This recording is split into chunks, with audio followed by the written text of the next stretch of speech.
My name is Priya Anand. I am 45 years old. Let me tell you where I was sitting when it happened. I was in a conference room on the 22nd floor of a building in downtown Chicago, at a mahogany table that seated 12, in the third chair from the left side of the table. There were 9 people in the room, 4 representatives from Meridian Capital Partners, a growth equity fund that was considering a Series B investment in the company I had co-founded 7 years earlier. My business partner of those 7 years, a man named Scott Birch, seated at the head of the table. Our CFO, a woman named Janet Wu, who had been with us for 4 years. Our head of sales, a man named Derek, who had been with us for 3.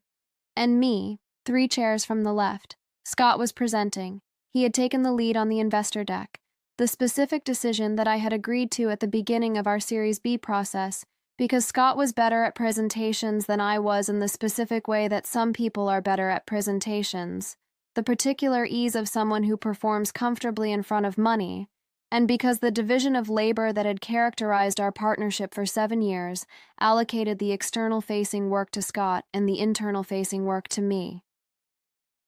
The internal-facing work was the product, the architecture, the technical infrastructure, the specific proprietary algorithm at the center of our platform that had been, across 7 years, the fundamental reason that clients chose us rather than our competitors. Scott was describing the algorithm to the Meridian partners. He was describing how it had been developed and what it did and why it was defensible and what the competitive moat looked like and why the next 3 years of development would build on the foundation that had been laid. He was using the first-person singular. I built the core algorithm in year 2, he said. I developed the matching engine from scratch. I designed the data architecture that allows us to process at the scale we process. I sat 3 chairs from the left, and I looked at Scott Birch at the head of the table, and I understood, with the specific clarity that sometimes arrives when something you have half known becomes completely visible, that this was not a slip. It was not a convention of speech, the corporate we that sometimes becomes I when a CEO presents to investors. It was a deliberate and sustained claim about the origins of the thing that made our company worth the conversation we were currently having. The lead Meridian partner, a woman named Helen Park, was taking notes. She nodded at several of Scott's statements. She asked clarifying questions. She was, I could see from 3 chairs away, building a picture of the company's founder story in the specific way that growth equity investors build founder stories, understanding who built what and why that person's continued involvement was the reason the investment thesis was credible. The picture she was building had Scott at its center. I had built the algorithm, every line of it. I had designed the data architecture. I had written the matching engine. I had done this during 18 months of the most demanding technical work of my life, between our Series A closing and the market launch, working 16-hour days in the specific focused intensity of someone who understood that the product we had promised investors was not going to exist unless she built it. Scott had contributed to the company in specific real ways. He had sold it. He had managed the investor relationships. He had hired the sales team. He had negotiated contracts and managed client relationships and done the specific work of building a business around the product that I was building inside it. These contributions were real, and I had never, in 7 years of partnership, minimized them. He was now, in front of 4 people with the authority to write a check that would determine the next 5 years of the company's life, erasing mine. I looked at Janet Wu, who was seated beside me. Janet had been with the company for 4 years. She knew who had built the algorithm. I watched her face absorb what Scott was saying, and I watched the specific expression that crossed it, brief and controlled, the expression of someone hearing something inaccurate in a context where correcting it required more than she was positioned to provide in the moment. I looked at Scott. He did not look at me. He continued presenting. I had, in my bag beside my chair, a laptop. On the laptop was the document that I want to tell you about before I tell you anything else, because the document is why this story ends the way it ends rather than the way it might have ended. Before I tell you about the document and what happened when it became relevant, let me take you back to the beginning. Not the conference room, not the algorithm. The place where I first became the specific kind of person who keeps the specific kind of records that eventually matter in exactly this kind of moment. I grew up in Naperville, Illinois, the oldest daughter of Rajan and Sunita Anand, who had come to the United States from Mumbai in 1977 with the specific combination of educational credentials and professional qualifications that the Immigration Act of 1965 had been designed to attract. My father with his engineering degree, and my mother with her mathematics degree, both of which they had spent the years between their arrival and my birth converting into American professional lives that reflected the particular combination of capability and determination that the immigration story of their generation required in abundance. My father became a software engineer at a time when software engineering was still a relatively new enough field that the people entering it were building the vocabulary of the discipline rather than inheriting it. And this specific circumstance of his career shaped him in ways that shaped me. He was someone for whom the documentation of what he was building was not a bureaucratic requirement, but a professional ethic, the understanding that the work you do, if it matters, deserves to be recorded with sufficient accuracy and detail that someone else can understand it fully without needing to be you. He kept meticulous notes. He kept version histories.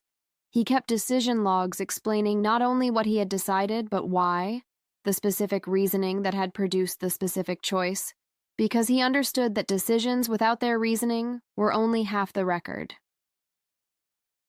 My mother taught mathematics at a community college in Naperville for 22 years and maintained, in the specific way of mathematics teachers, a relationship to precision and accuracy that was total and non-negotiable.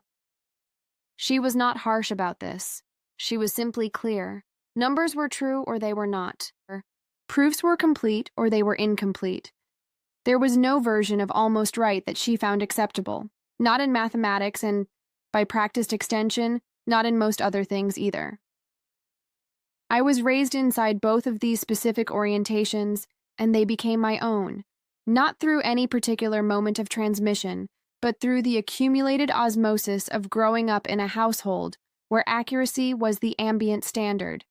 I studied computer science at the University of Illinois at Urbana-Champaign, which in the late 1990s was one of the specific places where the future of certain kinds of technology was being built, and where the culture of the department was characterized by the particular combination of rigor and ambition that produces people who go on to build significant things, rather than simply operate the things that others have built.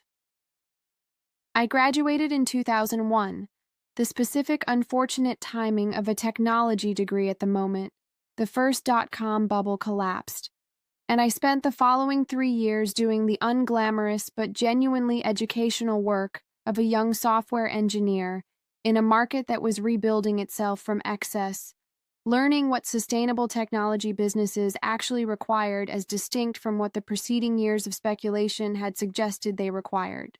I joined a B2B software company in Chicago in 2004, where I spent 7 years building the specific expertise in enterprise software architecture and data systems that would eventually be the foundation of what I built at the company I co-founded with Scott Birch.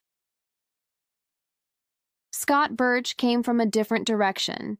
He had an MBA from Northwestern and a background in management consulting, and he had spent 5 years at McKinsey before deciding that what he actually wanted to do was build a company rather than advise the companies other people had built. He was smart, specific in his thinking, genuinely good at the things he was good at, and he had the particular quality of someone for whom the business of building a business, the fundraising and the sales and the client relationships, and the specific language of growth metrics and market positioning was native territory. We met in 2012 at a technology conference in Chicago, in the specific environment of a networking event where people in adjacent domains find each other across the specific organized randomness of professional conferences. We talked for 2 hours. we had coffee the following week. We spent 3 months discussing whether the specific opportunity we both saw in the talent matching software market was real, and whether we were the right people to address it, and what the specific product would look like if we built it. In early 2013, we decided yes to all 3 questions, and we founded Aperture Technologies, a talent matching platform that used machine learning to optimize candidate-employer matching in ways that the existing applicant tracking systems were not doing, and that the emerging generation of enterprise HR technology was positioned to address. The founding division of labor was explicit and agreed upon and documented in our partnership agreement. I would serve as CTO, responsible for all product and technical development. Scott would serve as CEO, responsible for all external-facing operations, including fundraising, sales, and client relationships. Equity was split 60-40 in my favor, a split that reflected the specific fact that the technical capability at the center of the company's value proposition was mine, and that Scott had brought to the table primarily the business development expertise and some seed funding from his own network. I want to be specific about that equity split because it matters to everything that follows. 60% to me, 40% to Scott, documented in a founding agreement signed by both of us, filed with our corporate attorneys, registered in the company's cap table. We raised a seed round in late 2013 and a Series A in 2015. Both fundraisers were conducted with me present, participating actively, and described in the investor materials with the specific accuracy of founder bios that reflected what we had each actually done. The Series A deck described me as having developed the core technical architecture. It described Scott as having built the commercial operation.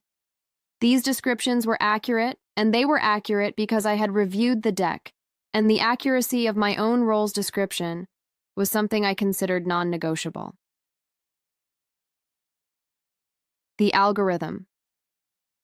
I want to tell you about the algorithm because I think it is important, and because I think describing what it actually took to build it is relevant to understanding what was being claimed in that conference room 7 years later.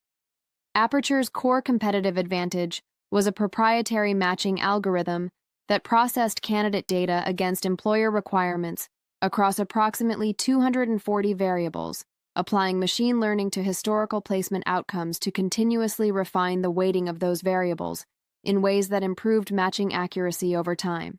The algorithm was not a standard implementation of existing machine learning frameworks. It was a custom architecture that I had designed specifically to address the particular challenges of talent matching at enterprise scale. Challenges including data sparsity, the specific class imbalance that characterizes most placement datasets, and the particular need to weight certain variables differently across different industry sectors and job functions.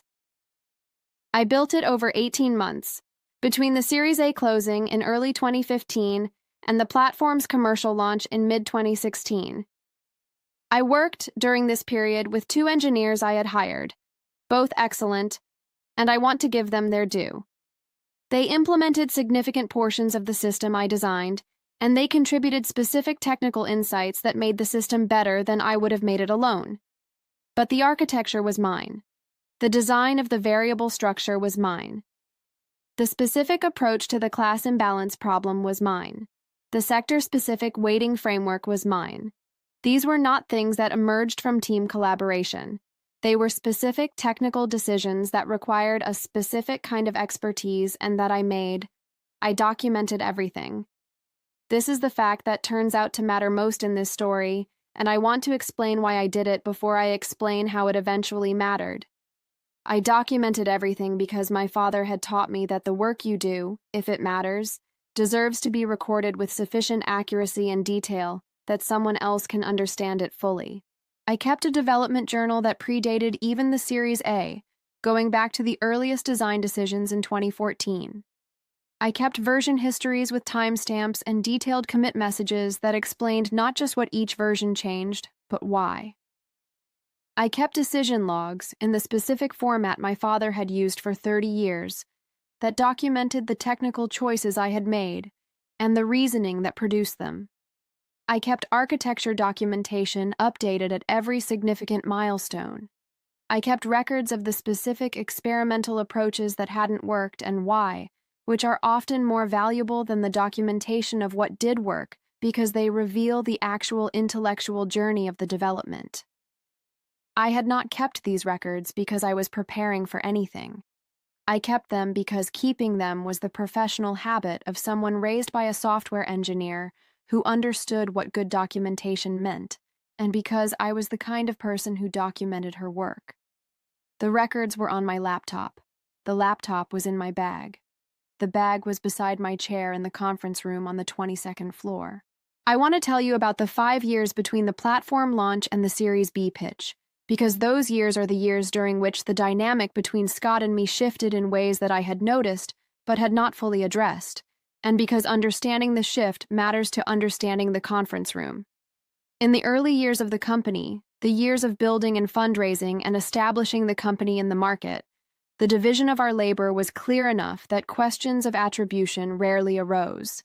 Scott was the face of the company externally. I was the face of the company technically. When investors and clients asked who built the technology, the answer was clear, and Scott gave it accurately. Priya built the technology. What changed was success. Aperture grew. The platform gained significant enterprise clients.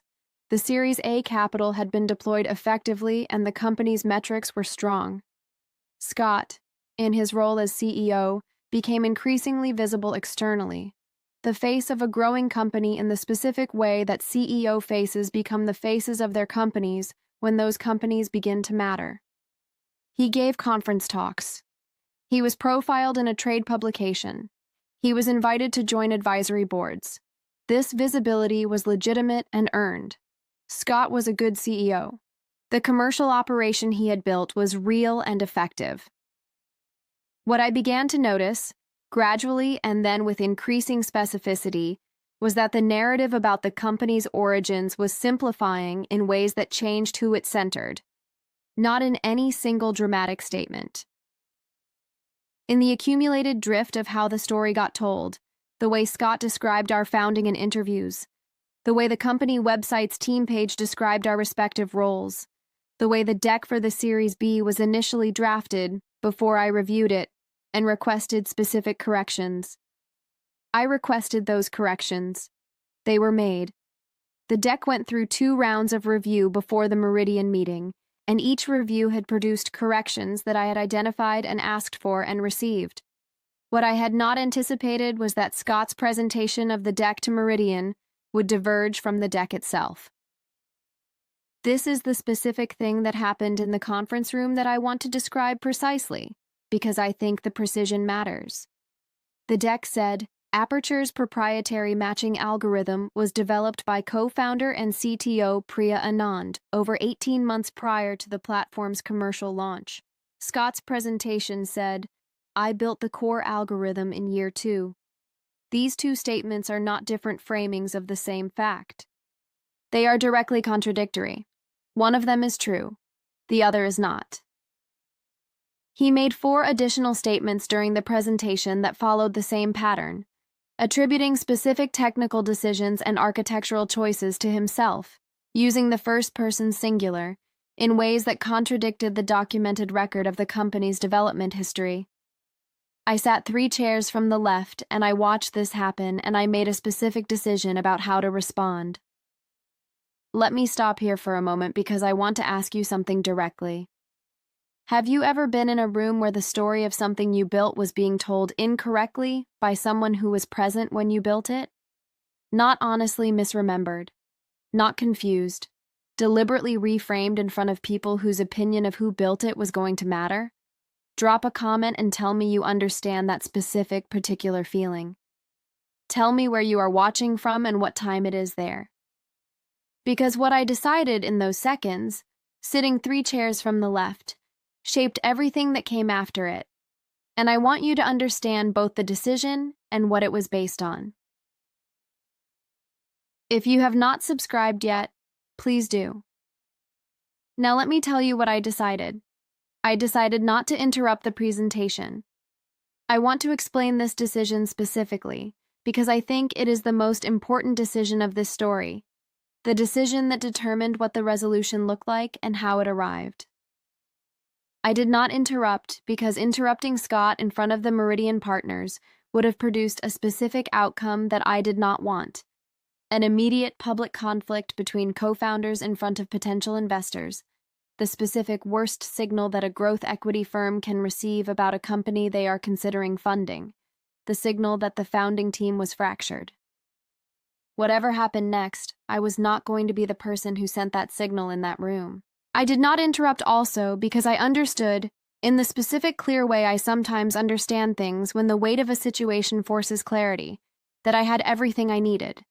The development journal going back to 2014, the version histories with timestamps, the decision logs, the architecture documentation, the commit records with my name on every significant technical contribution, the founding agreement with the 60-40 equity split that reflected my role, the Series A deck with its accurate attribution, the previous versions of the Series B deck with my corrections documented in the track changes.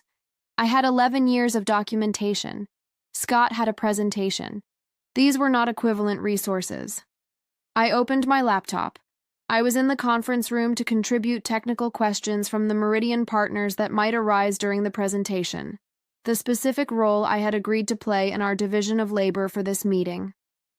I opened my laptop as though preparing for those questions. I opened the development journal. I opened the version history. I opened the commit records.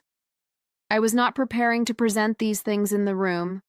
I was preparing to present them after the room, in a context and a format and a timing that I was going to control rather than react to.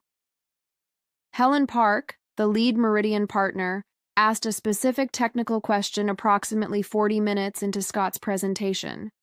She asked about the approach to the class imbalance problem in the matching algorithm, specifically whether we had used oversampling or undersampling or a synthetic minority approach and what the specific reasoning had been.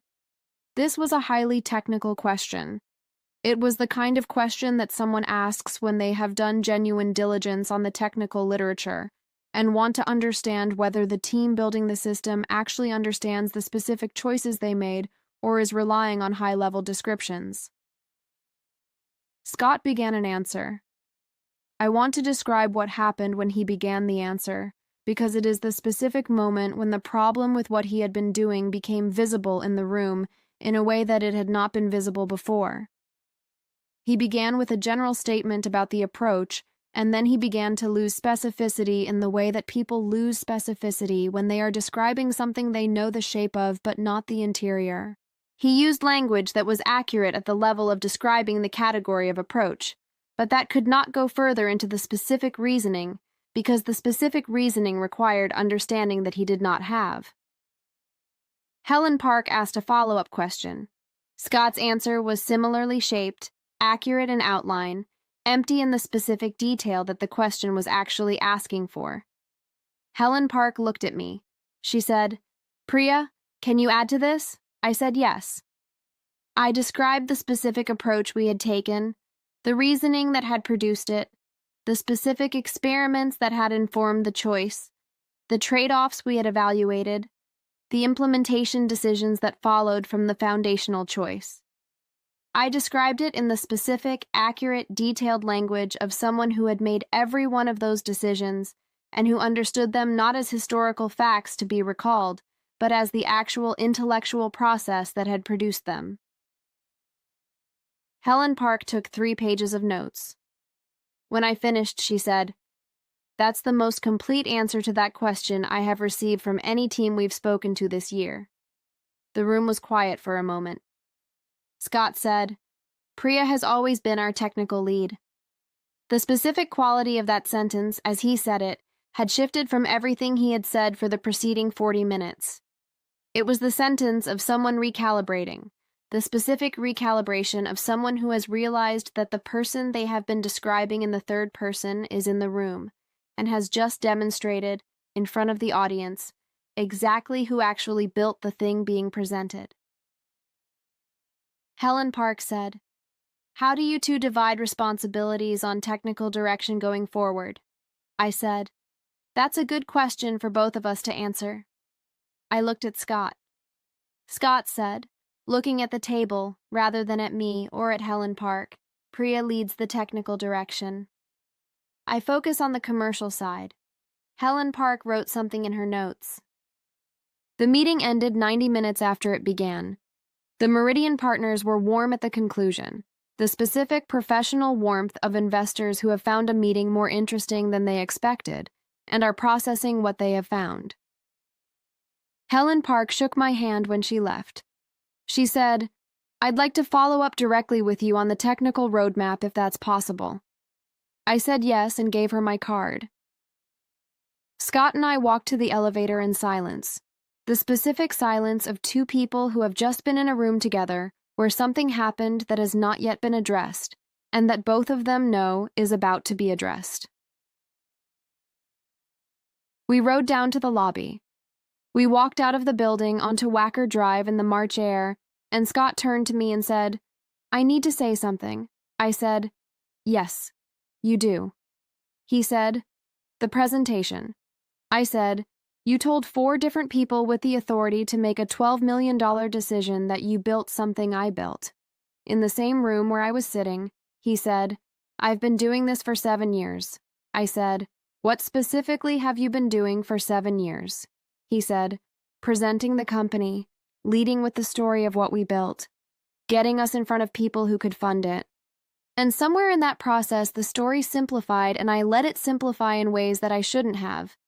I said, "Scott, what you said in that room was not simplification. You said I built the core algorithm.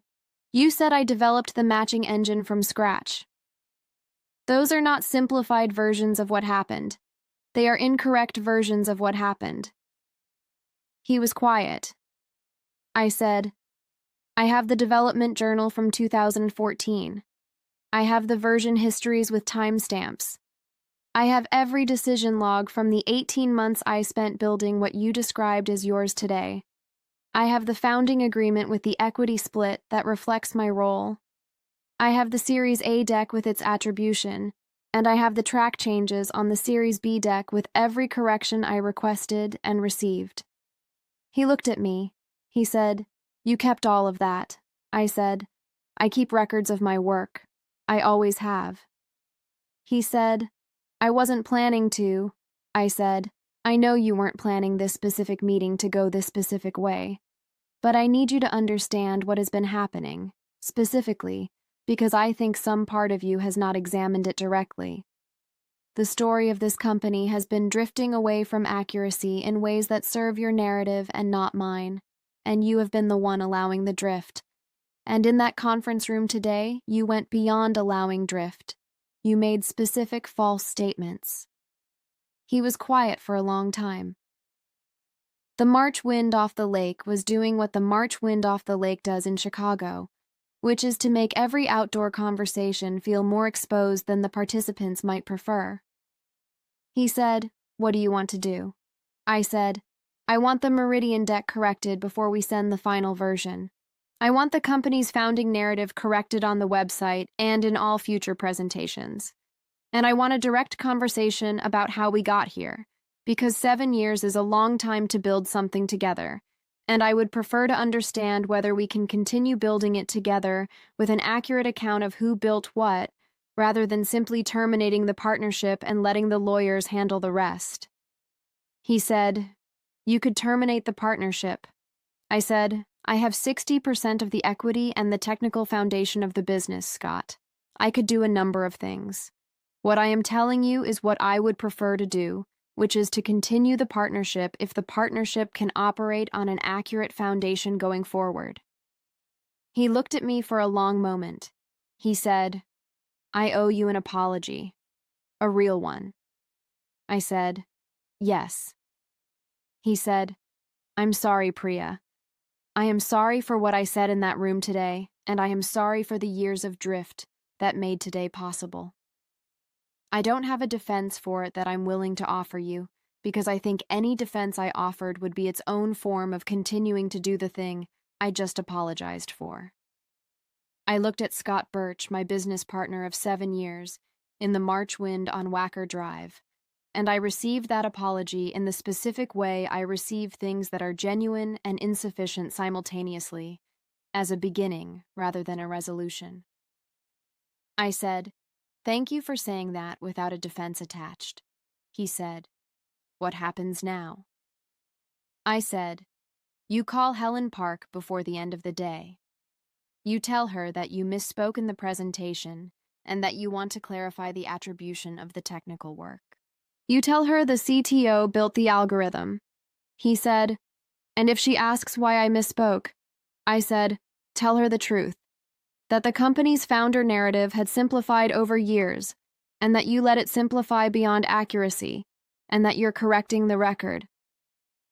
Investors respond better to people who correct their own mistakes than to people who are eventually corrected by someone else."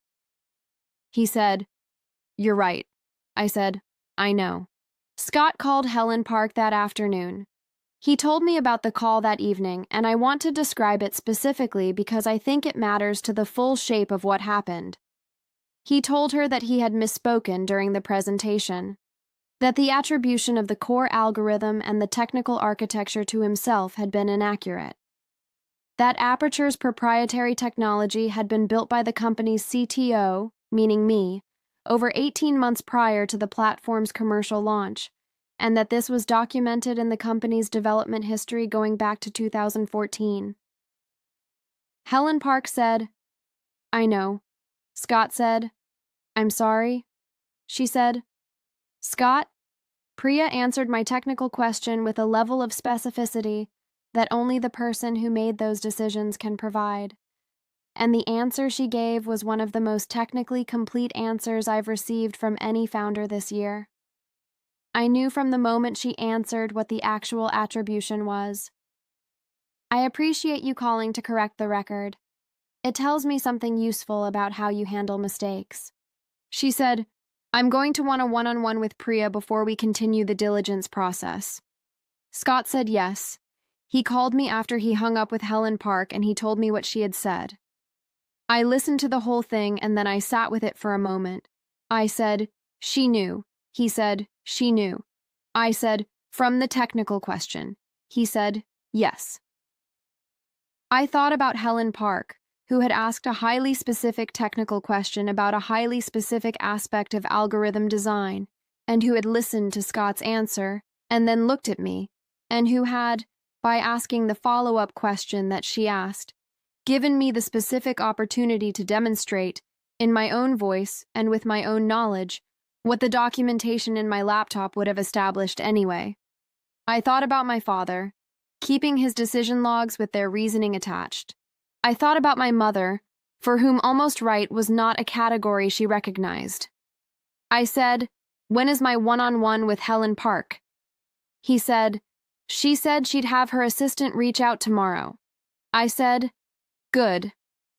The one-on-one with Helen Park was the following Thursday. I prepared for it the way I prepared for things that mattered, which was completely, specifically, and with the documentation. She asked about the technical roadmap for the next 3 years. She asked about the specific development priorities and the reasoning behind them. She asked about the algorithm's current limitations and what the planned work to address those limitations looked like. She asked about the team and the specific technical capabilities we had and the ones we needed to build. I answered all of it with the specific detail and the specific reasoning that the questions deserved. At the end of the meeting, she said, "I want to ask you something directly, if that's all right." I said, "Please." She said, "How do you see your role in the company going forward relative to Scott's?"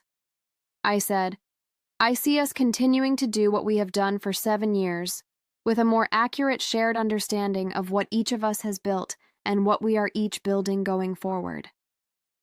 The commercial operation he has built is real and valuable. The technical foundation I have built is real and valuable. The company needs both of them, and the company works best when both of them are accurately understood." She said, "Do you believe the partnership is recoverable after what happened?" I said, "I believe it depends on whether what happened in that conference room was an isolated failure of judgment under specific pressure, or the visible endpoint of a 7-year drift from accuracy that we have now both examined and addressed. I believe the former is recoverable. The latter is recoverable only if the examination has been genuine on both sides. She said, "And has it been?" I said, "On my side, yes. On Scott's side, I believe so, based on what he said to me on Wacker Drive and based on the call he made to you that afternoon, without my asking him to do it publicly." She wrote something in her notes. She said, "One more question. If we fund this round, what specifically are you going to build with the capital?" I told her. Specifically.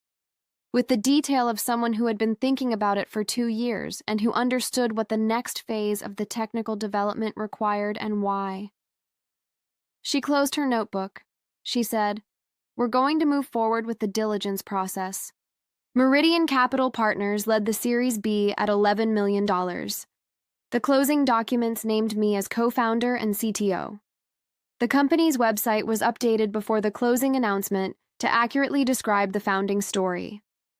The Series B press release, which went to the trade publications that covered enterprise HR technology, described Aperture's proprietary algorithm as having been developed by co-founder and CTO Priya Anand. That description went to every publication that covered the announcement. The trade publication that had profiled Scott 2 years earlier ran a follow-up piece on the funding. They interviewed both of us. In my portion of the interview, I described what I had built and how I had built it and what I was planning to build next. In Scott's portion, he described the commercial operation and the growth trajectory and the specific market opportunity he was pursuing. The technical editor who wrote the piece called the matching algorithm the specific innovation that distinguished Aperture from its competitors and attributed it to me by name. I sent my father a copy of the article. He called me after he read it. He said, "I always knew you were going to build something real." I said, "You taught me how." He said, "I taught you how to keep records. You built the thing." I said, "The records helped." He said, "Records always help. That is the specific lesson. Not that you will need them, that you should keep them anyway, because the work you do, if it matters, deserves to be recorded." I sat with that for a moment. I said, "Dad, I had everything I needed in my laptop. Everything. 7 years of records. I didn't need to use any of it." He said, "No?" I said, "The technical question was enough." She asked me something that only the person who made the actual decisions could answer with that specificity. And I answered it, and she knew from the answer what the truth was. The records were insurance. The answer was evidence. He was quiet for a moment. Then he said, "The records and the answer are the same thing. The answer is what you know because you did the work. The records are what proves that you know it because you did it. One without the other is incomplete." I thought about that for a long time after we hung up. He was right. The records were not separate from the knowledge. They were the specific accumulated evidence of the knowing, the documentation of a mind engaging with a problem over time, the proof that the answer came from somewhere real. I want to tell you about Scott and me now, 2 years after the Series B, because I think the current state of the partnership is more important to this story than the specific drama of what happened in the conference room. We have continued to work together. The company has grown. A third of the Series B capital has been deployed toward the specific technical development I described to Helen Park, the roadmap I had been building toward for 2 years, and that is now in implementation. The commercial operation Scott runs has expanded into 2 new market segments that he identified and pursued with the same specific competence that has always characterized his work. The partnership is different from what it was before the conference room. Not worse. Different. More accurate, which is a different kind of thing than better, and also the only thing that makes better possible in the long run. Scott said something to me, approximately 6 months after the Series B closing, that I want to record because I think it is the most honest thing he has said to me in our 9 years of working together. He said, "I've been thinking about how I let the narrative drift. I've been trying to understand the specific mechanism of it, how someone who genuinely knows the difference between what they built and what someone else built allows the story to drift away from that knowledge." I said, "Tell me what you think." He said, "I think it's easier than it should be. The story simplifies under presentation pressure, and then the simplified version gets told enough times that it starts to feel like the real version. And then you're not lying, exactly. You're just telling the simplified version. And the simplified version has gradually moved far enough from the accurate version that the gap between them is a lie, even though no single telling felt like one." I said, "That's an accurate description of what happened." He said, "I think the only way I know to prevent it from happening again is to have someone in the room who will correct me when I drift, who has the records and the knowledge and the standing to say that's not accurate." I said, "That's what a co-founder is for." He said, "Yes, I think I had forgotten that. Here is what 9 years of building something real and 5 years of watching its story drift taught me. I know that the documentation of your work is not preparation for a confrontation. It is the specific form of respect that your work deserves. The acknowledgement that what you built is real enough to merit an accurate record of how it was built." My father kept decision logs for 30 years, not because he anticipated needing them, but because the work he was doing was worth keeping a record of. The fact that his daughter's records eventually mattered in a specific high-stakes situation does not change why the records were kept. The records were kept because the work mattered. I know that the moment of reckoning in that conference room was not something I arranged or anticipated. Helen Park asked a technical question. I answered it accurately. The accuracy of the answer and the specificity of the knowledge it required was visible to everyone in that room, including Scott, including Janet, including Helen Park herself, and the visibility produced the specific recalibration that all the records I had in my laptop would have eventually produced anyway, more slowly and more painfully. I know that the decision not to interrupt the presentation was the right decision, not because silence is always the right response to being misrepresented, but because in that specific situation, I had everything I needed, and the room had not yet provided the opening that would allow the truth to surface without creating a co-founder conflict that would have damaged the company we had both spent 7 years building. The patience to wait for the right opening, when you have everything you need and know it, is a specific form of strength rather than weakness. And I know that the specific kind of betrayal that happens when someone who was present for what you built claims to have built it themselves is different from other betrayals, because it requires the denial of a reality that both people share. Scott knew what he had done and what I had done. He had been there. The drift from accuracy that he described to me, the gradual simplification that becomes its own kind of lie, required him to maintain a sustained disconnection from something he actually knew. That disconnection is its own specific cost, paid privately across years, and the relief of the conversation on Wacker Drive was as much his as mine. I am still at Aperture. I am still building the technical roadmap I described to Helen Park. The algorithm has been through 3 major iterations since the Series B, and each iteration is documented in the development journal that my father's professional example taught me to keep, the journal that goes back to 2014 and that now runs to several hundred entries, and that will eventually be the specific record of what was built here and by whom. Helen Park sits on our board now. She asked me, at the first board meeting after the Series B closed, whether I would be willing to give a technical presentation on the algorithm's development history at the following quarter's meeting. I said yes. She said, I want the board to understand where this came from, not as a presentation of the current state, as a history of how it was built. I said, I have the records. She said, I know you do. That's why I asked. That is my story. A conference room on the 22nd floor. A technical question asked by someone who already knew the answer. 11 years of documentation in a laptop bag, and a partnership that had to be broken open before it could be rebuilt on something accurate. If this reminded you of something you built that was being credited to someone else, and of the specific moment when the record and the reality finally occupied the same room at the same time, I want to hear from you.